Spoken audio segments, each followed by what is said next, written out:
여러분 안녕하십니까? 오늘의 미국 위켄드 에디션 강혜신입니다. 네, 위켄드 에디션은 한 주일에 일어났었던 미국의 여러 가지를 조금 중요한 이슈들만 정규 방송 시간에는 주로 이제 팩트를 중심으로 보도를 해드리자면 그것이 어떤 의미인가 하는 것을 포커스를 두려고 노력을 하고 있습니다. 그래서 이제 정규 방송이 끝난 뒤에 뉴스까지 소급을 해서 전해드리게 되는데 어제도 마찬가지였습니다. 이번 주에 다음 주에도 마찬가지겠지만 미국에서 가장 중요한 이슈는 미국 대통령 탄핵 그 내용인데 백악관이 탄핵 조사에 대해서 협조하지 않기로 결정을 했습니다.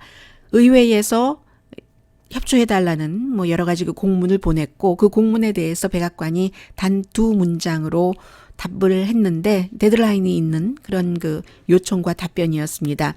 협조하지 않기로 한 중요한 이유는 탄핵이 공정하지 않기 때문에 기본 원칙에 위배되기 때문에라고 설명을 했고 그리고 이와 더불어서 백악관에서는 전현직 관련자들에게 하원 청문회에 협조하지도 말 것이며 증인으로 출석하지 말라는 그런 명령입니다. 그리고 또 하나는 사람이 아니라 자료, 탄핵 조사와 관련해서 지금 법사위원회에서 필요하다고 하는 그 자료에 대해서 소환장을 발부해서 요청을 하지 않겠어요? 그런 그 요청에 대해서 거부하라는 명령을 내렸습니다. 이미 한 번 있었던 일이죠. 정보위원회에서 이 같은 요청을 하고 했었을 때 여러 사람들이 주로 이제 국무부 관련자들이 뭐 대사 출신도 마찬가지고요. 나가서 증언을 했고 그 증언은 트럼프 대통령에게 나쁜 방향이었습니다. 트럼프 대통령이 7월 25일에 우크라이나 대통령과 전화 통화를 하면서 조 바이든 부통령과 그의 아들 그리고 우크라이나가 미국 대선에 개입한 주체다. 러시아가 아니라 이 두 가지를 조사를 하는데 그 조사 결과가 내년 대통령 선거에서 본인 트럼프 대통령에게 유리하게 나오도록 대신에 그런 것을 해주면 우크라이나의 군사 지원 지금 묶어놨던 것을 주고 또 백악관도 방문하게 해주겠다는 대가성이라는 거죠. 이 같은 내용들을 이미 그 하원의 정보위원회에 출석한 사람들이 증언을 했고 법사위원회에서 이제 또 그 탄핵 조사를 다음 주 월요일에 내일 모레 또 청문회가 시작이 되는데 시작이 아니라 이번 주에 한 번 했었고 또 두 번째가 열리는데 거기에 나가지도 말고 서류도 주지 말아라 하는 명령을 백악관에서 했습니다. 원래 미국의 탄핵 절차를 보면은요. 기본적으로는 법사위원회에서 먼저 시작하는 게 맞죠. 그리고 이번에 국무부 소속 관련자들이 많이 나갔기 때문에 그렇게 될 때는 이제 어떠한 다른 위원회에서 맡는 것이 더 적합할 수도 있었겠으나 뭐 외교관계위원회 있잖아요. 그런데 정보를 많이 다뤘던 그런 것들이기 때문에 정보위원회에서 먼저 시작을 했고 법사위원회에서 이번에 시작을 해서 이제 법사위원회에서 뭔가를 탄핵 소추안 같은 것을 마련을 해서 어떠한 혐의로 대통령을 탄핵할 것인가 해서 크리스마스 즈음이라고 하지만 크리스마스 전이 될 겁니다. 무슨 일이 있어도 급작스러운 무슨 사고라든가 사람이 다치고 건물이 다치고 하는 국가적인 중대사가 발생하지 않는 한 항상 미국의 연방 정치인들은 뭐 대통령을 포함해서 크리스마스 할러데이가 있기 때문에 그 전에 투표가 진행이 될 겁니다. 어쨌든 백악관에서는 지금 시간 낭비다. 뭐 가짜다. 그러니까 지금 이 탄핵 절차를 조사하는 것을 끝내야지 된다. 대통령이 불과 얼마 전에 한 얘기, 나 뭐 그 조사할 수도 있고, 뭐 장관들도 나가서 청문회에 다 출석해도 되고라고 얘기한 것과 반대되는 이런 결정을 내렸고요.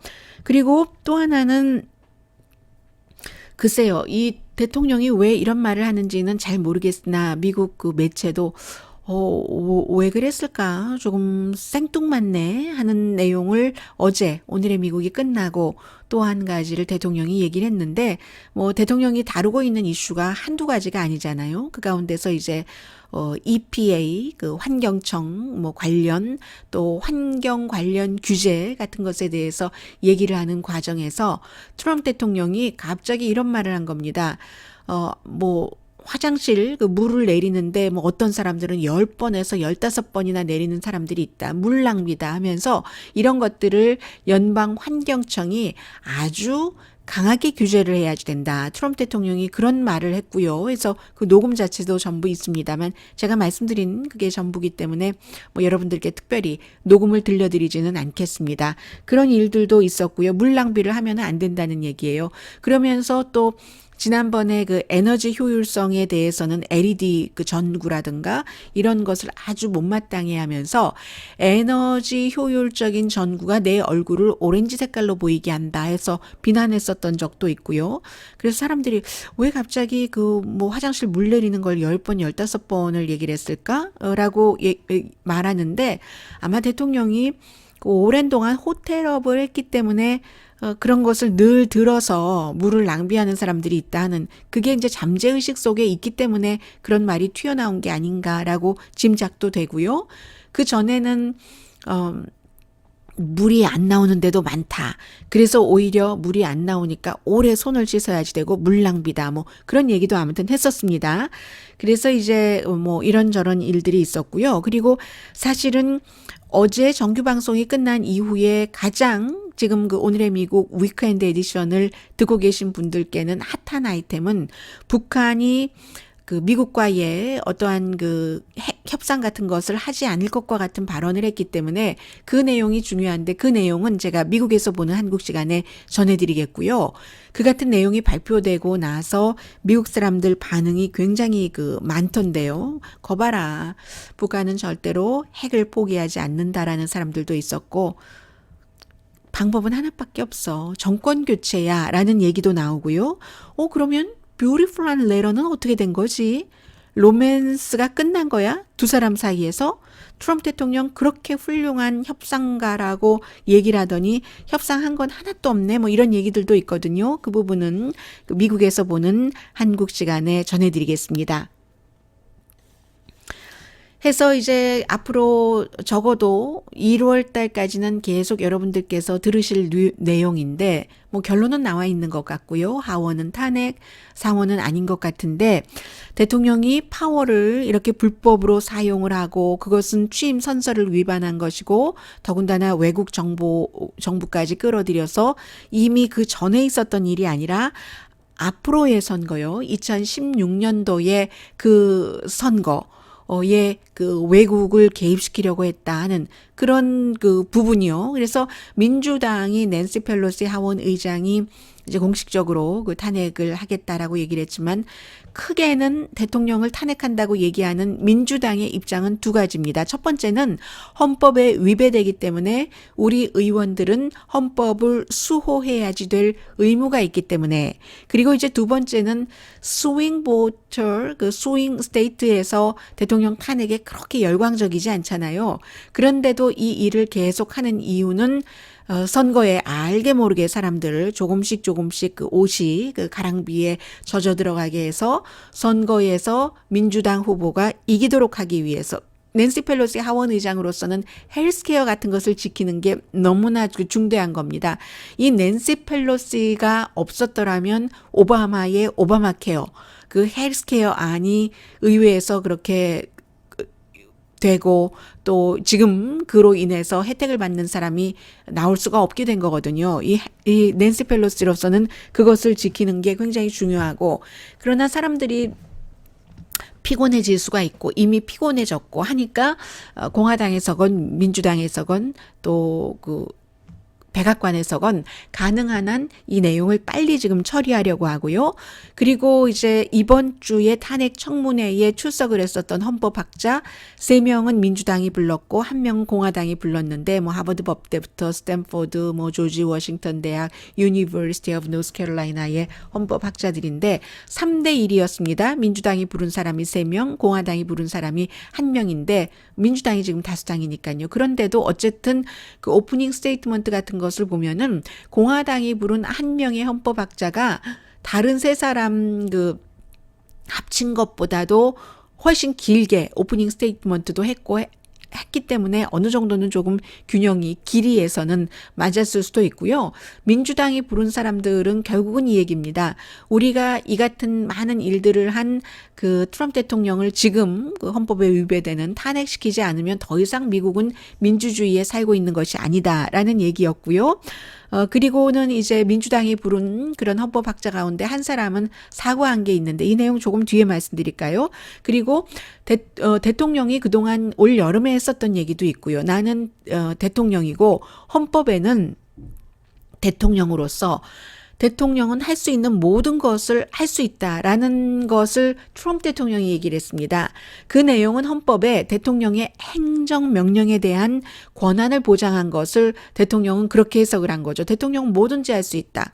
그리고 다른 사람들은 대통령은 뭐든지 할 수 있는 게 아니야 라는 것이고요. 공화당에서 부른 사람은 대통령이 권력 남용을 했다고 하는데 이렇게 짧은 기간에 뭐 증거도 충분하지 않다라고 얘기하면서 대통령을 탄핵하는 것은 대통령이 권력 남용을 했다라고 하는 그 주장을 하원이 권력 남용을 하는 것이다.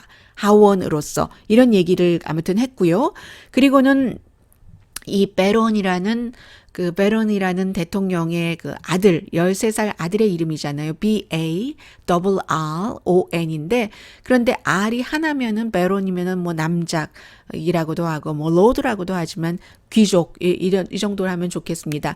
한 의원이 물어봤죠. 대통령과 킹의 차이점이 무엇이냐라고 얘기하니까, 트럼프 대통령이 아들, 그 베론이라고 부를 수는 있지만 그 아들을 정말 그 베론으로 만들 수는 없다. 킹이 아니기 때문에 그게 이제 그 가장 하나의 예다. 대통령과 킹은 다른 것이다.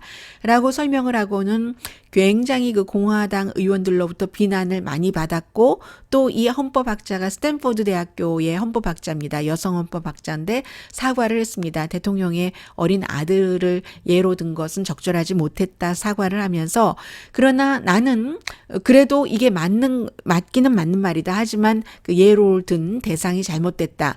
그런데 트럼프 대통령은 항상 잘못을 말하고 그런 거짓을 말하면서도 사과하지 않지 않느냐. 그런 것들이 제왕적인 태도다라는 얘기를 덧붙였고요. 어쨌든 트럼프 대통령과 낸시 펠로시가 다른 것은 이런 점입니다. 2018년도 그 선거에서 이게 이제 제왕적이다 아니다라는 것을 그 말씀드리고 싶어서 말씀드리는데요. 2018년도에 그 중간 선거가 있었을 때 뉴저지주였었죠. 네, 11지구. 그곳이 공화당이 25년 동안이나 계속 그 하원 정치인 자리를 장악하고 있었던 곳입니다. 그곳에서 민주당에서 굉장히 인상적인 후보였어요. 이름은 제가 정확하게 기억하지 못합니다만 미키 셔릴이라는 그 후보가 네 아이의 어머니거든요. 그런데 해군사관학교를 나왔고 그 헬기 조종사였고 그리고도 검찰을 했습니다. 이런 사람이 나와서 25년 동안 공화당이 장악하고 있었던 여기에 출마를 했었을 때 낸시 펠로시 하원 의장이 이 후보를 지지를 했죠. 지지를 했는데 그런데 이 후보가 낸시 펠로시에게 전화를 걸어서 이렇게 얘기를 했답니다. 나는요, 하원 의원이 되면은 당신이 그 당시에는 하원 의장이 아니었으니까요. 당신이 하원 의장이 되는 것에 투표하지 않을 겁니다. 반대할 겁니다. 그렇게 얘기를 했대요. 그런데도 나를 그 지지라고 하니까 내가 얘기를 하는 겁니다. 했더니 낸시 펠로시가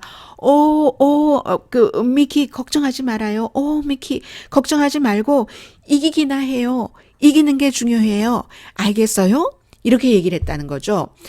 그러니까 낸시 펠로시는 목표도 분명했고 본인의 반대를 한다 하더라도 크게 당을 먼저 생각을 한다는 겁니다. 그랬고 미키가 이겼죠. 지금 연방 하원 의원으로서 일하고 있고 그런데 트럼프 대통령은 이제 그 중간 선거를 치를 때 뭐 여러 주에서 그런 일이 있었지만 하나는 그 얘가 유타주의 미아 러브라는 여성이 있었습니다. 공화당은 유색 인종이 거의 없기 때문에 연방 차원으로 가면 공화당의 몇백 명의 연방 하원 의원 가운데 이 미아 러브가 유일한 공화당의 그 당시에 블랙 아프리칸 아메리칸 연방 하원 의원이었습니다. 그런데 미아 러브가 소수 인종이기 때문에 트럼프 대통령의 정책이라든가 이런 것에 반대를 했었죠. 그래서 트럼프 대통령이 미아 러브를 싫어했습니다. 결국은 트럼프 대통령이 싫어하고 공격하고 미아 러브가 떨어졌습니다. 떨어져서 자리를 민주당에게 뺏긴 거예요. 그런데 트럼프 대통령이 떨어지고 나서 그 다음날 얘기를 했죠. 어떻게 얘기를 했냐면 1% 미만 차이로 졌습니다. 선거 이후에 Mia Love는 이름이 Love잖아요. Mia Love는 나에게 어떠한 사랑도 보이질 않았다. 그래서 떨어졌어. 잘 됐어. 뭐 이런 식의 그게 트럼프 대통령과 낸시 펠로시의 차이점이라는 거죠. 낸시 펠로시는 하물며 본인을 지지하지 않는다. 난 당신이 하원 의장 되는데 찬성표도 보이는지 않겠어. 나중에 찬성했는지 반대했는지는 모르겠어요. 유권자에게 그렇게 얘기하겠다고 했거든요. 그건 모르겠지만 나중에 투표는. 그런데 그럼에도 불구하고 일단 이겨라. 이겨서 우리 민주당이 한 표를 더 갖자, 한 의석을 더 갖자 하는 것을 당을 먼저 생각하고 거기에 포커스를 두는 것이고 트럼프 대통령은 의석을 잃는다 하더라도 나를 싫어하는 사람, 나에게 충성하지 않는 사람 필요 없어. 공화당 한 의석을 잃었어도 좋아. 잃어도 좋아. 이게 이제 그 다르다는 그런 것을 보여주는 거고요.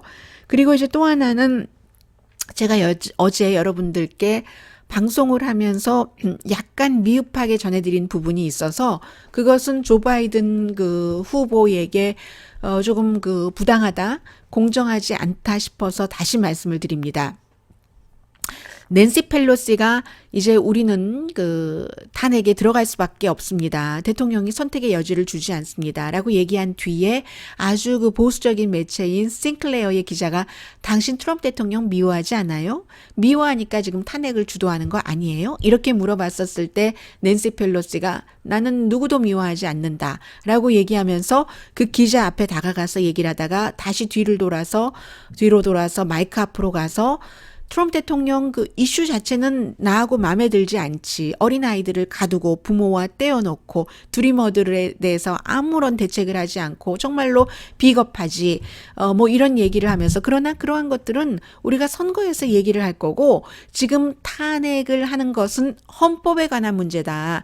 나를 그런 식으로 메스업 시키지 말아라. 나는 카톨릭으로서 아무도 미워하지 않는다. 트럼프 대통령도 미워하지 않는다. 이 나라의 대통령이고 나는 트럼프 대통령을 위해서 지금도 기도를 하고 있다. 라고 얘기를 했었어요.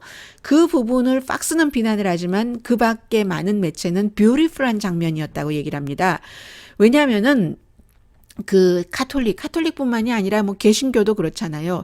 죄는 미워하되 사람은 미워하지 않는 것. 이게 이제 성 어거스틴 뭐이 가장 그 대표적으로 예를 들 수 있는 그런 부분이고요. 그래서 그 낸시 펠로시가 사람은 미워하되 죄는 미워하되 사람은 미워하지 않는다. 그것을 정치인으로서도 잘 보여준 것이라고 하고요. 제가 이제 그 부분은 말씀을 드렸어요. 그 부분은 말씀을 드렸는데 이 조 바이든에 대해서는 한 2분 정도입니다. 2분 정도 목요일이었어요. 아이오와에 가서 그 타운홀 미팅을 하는 거죠. 사람들 한 수십 명 나와 있었고 사람들이 질문하는 것에 대해서 조 바이든이 연단은 있었습니다. 답변을 하고 했는데 한 사람이 물어볼 때 조 바이든이 이렇게 그 연단에서 그 가까이 사람들 둥글게 모여 있는 그 자리로 들어왔는데 이 물어본 사람이 뭐라고 얘기를 했냐면 당신 아들 헌터 바이든이 그 우크라이나의 가스 컴퍼니의 이사가 되는 걸 당신이 도왔잖아. 그러니까 이제 어디서 음모론을 듣고 이분이 얘기를 하신 거예요. 나중에 알고 보니까 이분이 83세. 본인은 기자들이 뭐 몇 살이세요? 뭐 하시는 분이세요? 이렇게 물어봤을 때 답변하는 것을 거부했지만 기자들이 뭐 보통 사람입니까? 그리고 아이오와주는 아주 조그마한 마을이잖아요. 다 아니까 금방 알아냈겠죠. 83세에 지금은 일하지 않는 은퇴한 농부입니다. 아주 전형적인 트럼프 대통령 지지자죠. 나중에 본인도 트럼프 대통령 지지한다고 했고 당신은 트럼프와 같은 백본이 없어. 이렇게 얘기를 해서 사람들이 거의 모든 사람들이 하고 그 사람을 비난을 했고 한 사람은 그 박수를 치더군요. 보니까. 그래서 뭐 한 95% 이상 대 5% 이렇게 그 편이 나뉘었었는데 그런데 이제 이 사람이 당신 아들이 그렇게 하도록 당신이 도왔잖아. 우크라이나 대통령에 접근하려고 하니까 damn liar. 지독한 거짓말장이야. 이 조 바이든 그 후보가 그렇게 얘기를 했습니다. 그래서 저는 어제 그 정규 방송 시간에 바이든 후보가 유권자와 그렇게 대치하는 것 같은 모습은 그렇게 좋아 보이지는 않았다라고 말씀드렸고 실제로 그게 맞기는 맞습니다. 유권자하고 싸워서 이길 정치인은 사실은 없죠. 그러나 조금 그 바이든 부통령에게 조금 공정하지 않았던 것 같아요. 이 유권자가 그렇게 말했고, 그래서 이제 그 바이든 부통령이 그게 사실이 아니니까 거짓말장이다라고 했다는 거고, 그리고 또 이 유권자가 당신 too old해 대통령이 되기에는 이렇게 얘기하니까 바이든이 뭐라고 얘기를 했냐면은, 이 얘기는 제가 어제 말씀 안 드렸어요. 나랑 같이 그 푸시업 해볼래? 그리고 그 나이가 많다고 하니까 대통령이 되기에 적합하지 않다는 게 뭐 판단력도 없고 뭐 그런 여러 가지를 포함한 것 아니겠어요? 우리 IQ 테스트 해볼까? 이렇게 얘기를 했는데 말로만 들으면 그 부통령이 조금 치졸하다라고 생각될 수도 있지만 농담식으로 얘기를 했거든요. 그리고 워낙에 조 바이든이 티피컬한 그런 그 조로 불리잖아요. 그러니까 내가 나랑 푸시업 해볼래? 시합 해볼까? IQ 테스트 해볼까? 본인은 나이에 예민하기도 하고 나이를 가리킬 때 77세잖아요. 그러니까 내가 얼마나 그 정신이 또렷한가를 볼까? 뭐 이런 식으로 얘기를 한 거겠죠. 그렇게 얘기를 했었고요. 그리고 중간에 당연히 바이든의 스텝이었겠죠. 이 사람이 그리고 또 하나는 말을 하는데 이분의 말이 잘 들리지가 않아요. 또렷하게 들리지도 않고 드문드문 뭐 쉼표가 너무 많고 하니까 약간 좀 지루하기는 했습니다. 그런데도 바이든 후보가 누군가 스텝이 뭐 too old하고 뭐 당신 뭐 이렇게 얘기를 하니까 더 문제가 생길까 봐 그랬겠죠. 마이크를 이렇게 뺏으려고 하니까 바이든이 그 마이크 뺏지 못하도록 했고요. 그렇게 하면서 그게 이제 한 2분 정도 된 거죠. Let him go, let him go 하면서 해서 나중엔 그런 말도 했습니다. 나는 당신한테 투표하지 않을 거야 하니까 바이든이 I know. 당신은 나에게 투표하기는 너무 나이가 많아. 이런 식으로 얘기를 아무튼 했거든요. 그래서 이 부분은 사실은 전에 듣는 것과 어떤 매체에서 조 바이든의 이런 말에 대해서 본인들의 해석만 해주는 것과 바이든이 실제로 그 말을 한 2분 몇십 초의 그 비디오 클립을 보는 것은 분위기가 조금 달라서요. 제가 어제 방송에서 했던 것에 조금 덧붙여서 말씀을 드렸습니다. 미국은 아무튼 온통 지금 대통령에 관한 이슈이기 때문에요. 이코노미스트에서 매년 다음 해를 전망하는 한 권짜리 책을 만들거든요. 이번 주에도 나와서 제가 어제 대강 이렇게 보니까 인공지능에 따르면 자세한 내용은 제가 다음에 기회를 만들어서 여러분들께 전해드리겠습니다. 인공지능에 따르면 2020년 대선에서 트럼프 대통령이 당선되지 못한다고 나오고 있다고 하거든요. 지금 여러 가지 경제적인 이슈 같은 것이 얘기가 되고 있고 몇 개월 전에 생각했었던 것보다는 경제가 나아진다는 그런 얘기들이 많고 그리고 실제 어제 나온 무슨 뭐 일자리 창출이라든가 그런 것도 그런 모든 내용들을 뒷받침해 주기는 하는데요. 그런데 이코노미스트는 경제가 굉장히 강한 그런 신문이잖아요. 잡지지만 신문이라고 본인들이 하니까 이코노미스트는 미국 경제가 2020년도에 그렇게 좋지 않을 것으로 봅니다. 세계 경제도 마찬가지일 것으로 보고 있고요. 그래서 결국은 지금 탄핵이다 뭐다 이런 모든 것들도 경제가 좋게 뒷받침되고 있기 때문에 트럼프 대통령에게 유리한데 결국은 경제 문제도 그렇고요. 아무래도 네거티브 방향 쪽으로 간다고 보고 있는 것 같거든요. 그런 것들 다른 나라의 경제도 그렇고 기타 등등 문제 때문에 결국은 인공지능은 트럼프 대통령이 2020년도에 당선되지 않는다. 이렇게 보고 있습니다. 그 내용 뒤에 말씀을 드리겠습니다. 뭐 떠오르는 사람은 핏 부리저지라든가 아니면 조 바이든 부통령은요. 글쎄 뭐라고 말씀드리면 되나요? 현재로서는 거북이 마라톤 하는 것처럼 아주 성큼성큼은 아니지만 어쨌든 가고 있어요. 뭔가 저 사람이 다른 사람들이 저렇게 뛰어가는데 되겠어? 하는데도 뭔가를 하고 있긴 하거든요. 그래서 잘 모르겠습니다. 그리고는 이제 민주당이 굉장히 걱정이죠. 왜냐하면 12월 달에는 여러분들께서 토론회를 보시면은 전부 백인들만 나올 것 같거든요. 코리 부커라는 사람, 흑인이죠.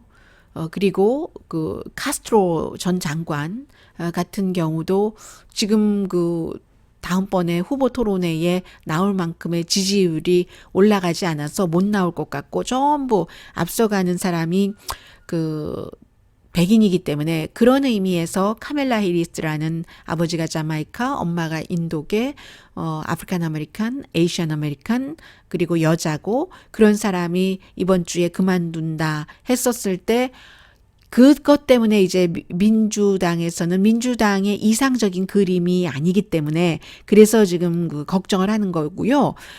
사실은 그 초선 의원으로서 대통령 선거에 나가서 된 사람은 아프리칸 아메리칸이고 그 버락 오바마 대통령이잖아요.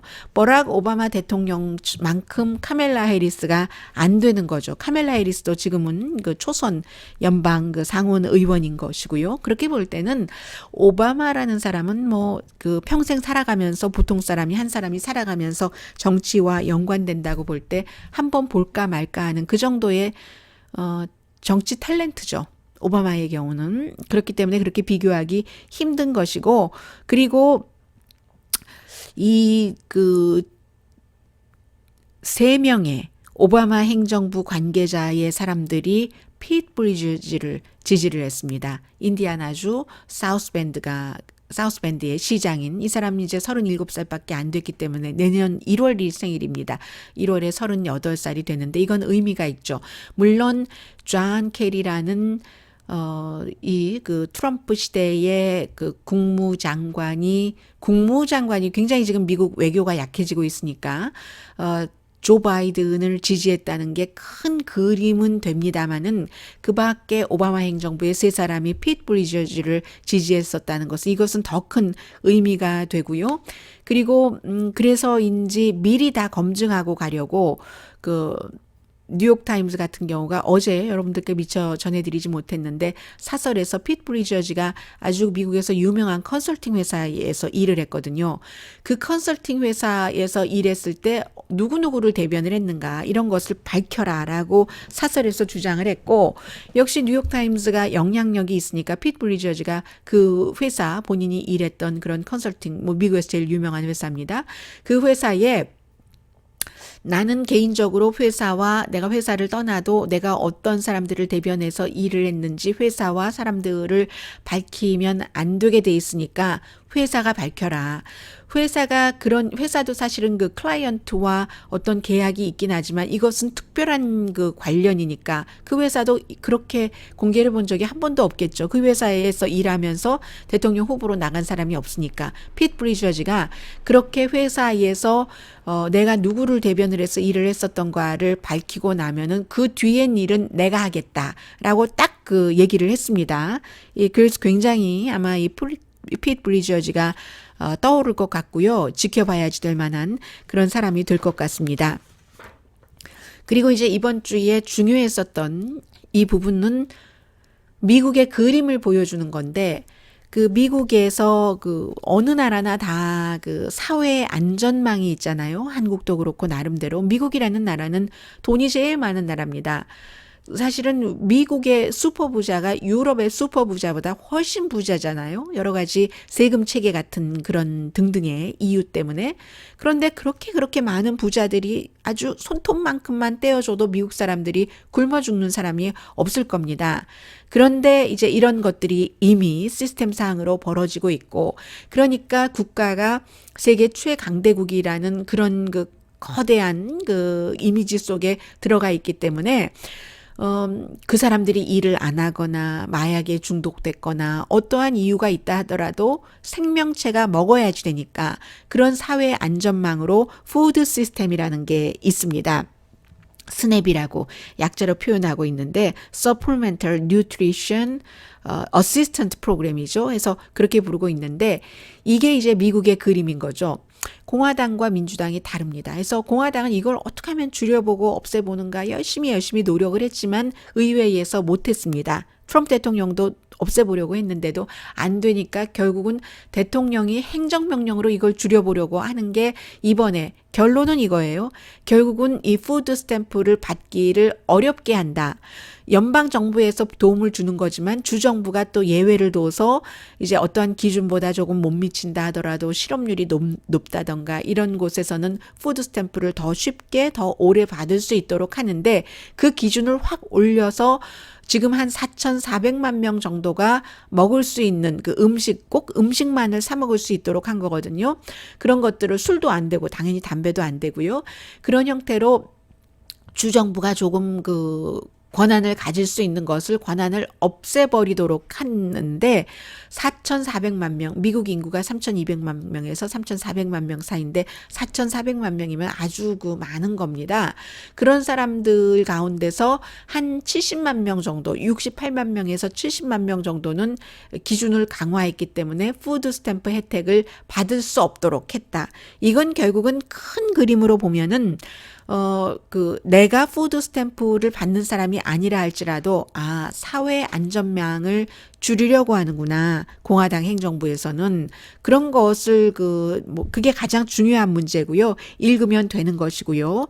하고 또 여기에 반대하는 사람들은 여러 가지 주장을 하는데 이 푸드 스탬프라는 것은 직접 쓰는 거잖아요. 나가서. 이제 요즘은 카드로 주는데 그 카드를 가지고 마켓 같은 데 가서 월마트라든가 이런 곳에 가서 우유도 사고 뭐도 사고 하니까 그게 직접 경제로 돌아가서 그 경제 활동으로 인해서 또 그런 그로서리 스토어에서는 일자리 하나를 만들어낼 수도 있고 사회에 도움이 된다. 이걸 없앤다고 해서 그 사람들이 지금까지 뭔가를 그 돈을 많이 벌지 못했던 사람이 갑자기 돈을 많이 벌 수 있는 것도 아니고 그 사람들이 못 먹어서 병 걸리면 오히려 또 의료비 더 들고 한다라고 주장하는 사람들도 있고 그리고 이번에 그 주정부의 어떠한 그 권한을 줄이면서 그 실업률이 뭐 얼만큼이나 더 높아야지 된다 뭐 이런 기준을 정했는데 실업률이라는 것도 뭐 딸기를 따는 일이라든가 뭐 건축 일이라든가 그리고 그런 건축 일이라는 것도 비가 오늘 지금 로스앤젤레스 비 오고 있거든요.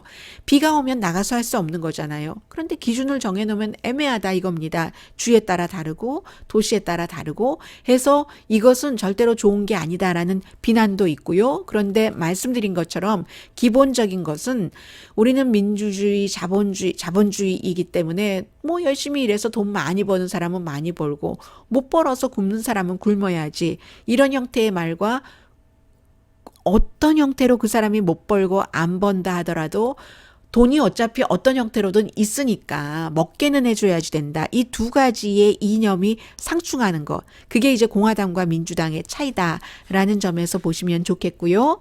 그리고 이제 또 하나는 사실은 이게 가장 중요한 문제인지도 모릅니다. 제가 지금 여러분들께 그 유튜브에 스킨으로 보여드리고 있는 바로 그 시사만평이 이번 주에 나토 정상회의에서 있었던 일인데 나토 정상회의에서 트럼프 대통령 없을 때 영국, 캐나다, 프랑스의 총리와 대통령, 뭐 독일, 그리고 또 뭐 영국의 공주까지, 앤 공주까지, 트럼프 대통령 이름을 얘기를 하진 않았지만 트럼프 대통령에 관한 얘기를 하면서 서로 웃었다는 얘기 아니에요. 말하자면 조롱이라고 표현해도 되는 거죠. 그런 일들을 했었다는 것이 얼마나 중요한가 그 부분을 나타내는 거잖아요. 그랬다는 것을 알고는 트럼프 대통령이 캐나다 대통령에게 나하고 있을 때는 뭐 좋은 말만 하더니 two face를 가진 사람이야 라고 얘기를 했다고 하고 왜냐하면 캐나다 대통령이 프랑스 대통령이 늦게 오니까 왜 늦었어요? 다른 사람들이 많잖아요 얘기하니까 그가 기자회견을 너무 길게 해서라고 얘기했는데 사실은 트럼프 대통령은 다른 세계 나라 사람들과 우리도 그렇잖아요. 가기 싫은 만찬이 있죠. 가면은 섞이기도 싫고 섞이기도 힘드니까 그 사람들과 내가 뭔가가 안 맞아서 미국에서는 그런 말을 하는 사람들이 많거든요. 나 영어 하는 곳에 가기 싫어. 막 옷 그냥 아주 뭐 화려하게 잘 차려입고 가서 네 하면서 뭐 와인잔 돌리고 나 그런 자리 너무 싫어. 이런 사람들이 있거든요. 그런데 할 수 없이 가야지 돼서 가야지 되는 그런 거. 트럼프 대통령도 그런 사람들 모이는 곳에 가기 싫을 수도 있겠죠. 안 맞으니까 서로. 트럼프 대통령이 잘 맞는 사람은 김정은, 터키 대통령, 필리핀 대통령, 무슨 그 남미의 독재자, 푸틴 다 독재자들이 터키도 마찬가지고요. 이집트 뭐 이런 식으로 해서 내가 제일 좋아하는 my favorite 독재자야 뭐 이런 얘기까지 하잖아요. 그런데 이 나토라는 곳은 가장 독재와는 거리가 먼 그런 것을 굉장히 경멸하는 사람들이 모이는 곳이잖아요. 그래서 어쩌면 가기 싫어서 오히려 늦게 가려고 기자회견을 더 오래 했어 라고 얘기하는 사람도 있습니다. 그리고 이제 이 일이 있고 나서는 예정됐던 기자회견도 하지 않고 미국으로 돌아왔는데 아무튼 프랑스 대통령이 왜 늦게 왔어 하니까 그가 기자회견을 오래 하는 바람에 늦었어 하니까 사람들이 그 얘기하다가 웃었다는 것 아니겠어요. 그리고 그런 말을 했었던 캐나다 대통령에게 투페이스야 대통령이 그러면서도 또 굿가이야 라는 얘기를 했는데 중요한 것은 이것이 서방 세계가 트럼프 대통령을 조롱한 것인가? 그 트럼프 대통령이 운영하는 미국까지 그럼 조롱의 대상이 되는 것이냐? 아니면 조롱의 대상은 아니더라도 그런 세계가 트럼프 대통령을 그렇게 바라본다면 미국에도 영향이 있는가? 그럴 때 트럼프 대통령이 재선된다면 4년 뒤까지 또 그런 것을 겪어야지 되는가? 이런 일들인 거죠. 사실은 트럼프 대통령이야말로 지금까지 이런 말을 가장 많이 했습니다. 뭔 일이 있을 때마다. 일본이 우리를 보고 웃는다. 중국이 우리를 보고 웃는다. 우린 세게 나가야지 된다. 푸틴이 우리를 보고 웃는다. 뭐 오펙이 러시아가 우리를 보고 웃는다. 그런데 사실은 세계가 지금 미국을 보고 세계가 트럼프 대통령을 보고 웃고 있다. 이런 것을 보면서 데이빗 브룩스 씨 같은 경우는 뉴욕타임스 칼럼니스트 공화당입니다.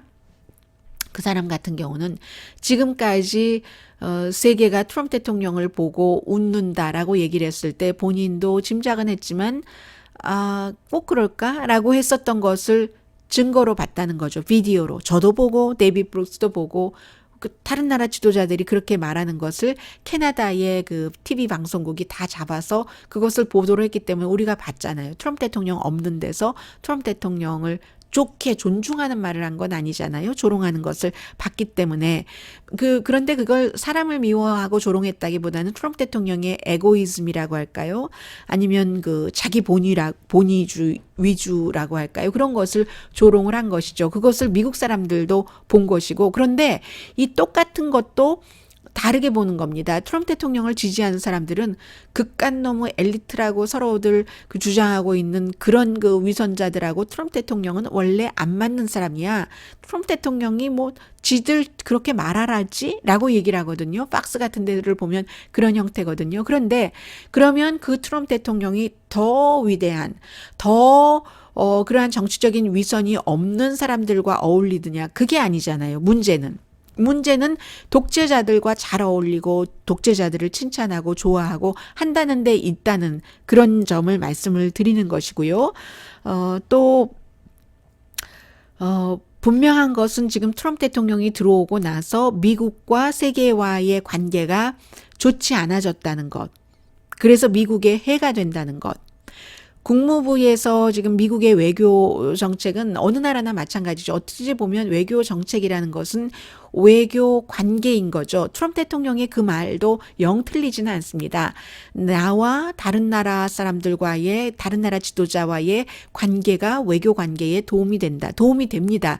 도움이 되는 것도 사실이고 물론 거기에 컨텐츠라는 정책 자체를 좋은 정책을 만들어내는데 도움이 된다는 것이고 주인공 자체는 정책인 거지 그 관계 자체가 정책을 만들어내진 않아요. 그러나 어쨌든 외교 정책의 외교 관계가 굉장히 중요한다고 볼 때 지금 트럼프 대통령이 독재자와의 좋은 관계가 뭐가 도움이 되겠습니까? 미국에 그렇다는 거. 그리고 정치에서도 그 관계 자체가 관계의 98% 정치에서는 그 관계의 98% 뭐 게임이라고 말씀드릴 수도 있고요. 해서 해가 되고 있다. 그것만은 분명하다라고 말씀드리고요. 그런 면에서 지금 유튜브에 그 스킨을 봐주신다면 그 스킨에서 캐나다 총리가 얘기를 하잖아요. 트럼프 대통령은 투페이스 그 동맹국과 그 투페이스 거기 이렇게 보시면 제가 지금 보지 않아서 모르겠는데 한번 볼까요? 제가 이렇게 해서요. 한번 보겠습니다. 지금 왜 마우스가 안 보이나요? 네, 마우스가 여기로 가서 어딘가 사진을 저장을 해놨을 테니까 제가 사진을 보면서 말씀을 드리겠습니다. 이 사진도 아니고 저 사진도 아니고 어디 있나요? 사진이 바탕화면에 저장이 돼 있나요? 어떻게 되는 겁니까? 잠시 보겠습니다. 아무튼 그 투페이스라는 게 트럼프 대통령 여기 있습니다. Finally I found you. 해서 이렇게 말하는군요.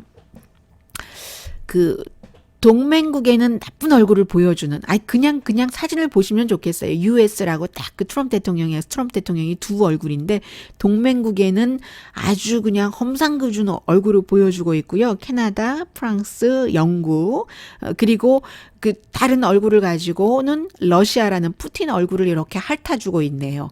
그런 것, 이게 미국에 좋은가, 미국에 해가 되는 것은 분명하죠. 네, 오늘의 미국 위켄드 에디션 일단 여기까지 하고요. 미국에서 보는 한국 시간에 북한이 새롭게 오늘 그 발표한 싸늘한 내용, 그리고 미국 사람들이 어떻게 보고 있는지 전해드립니다. 오늘의 미국 위켄드 에디션 강혜신이었습니다.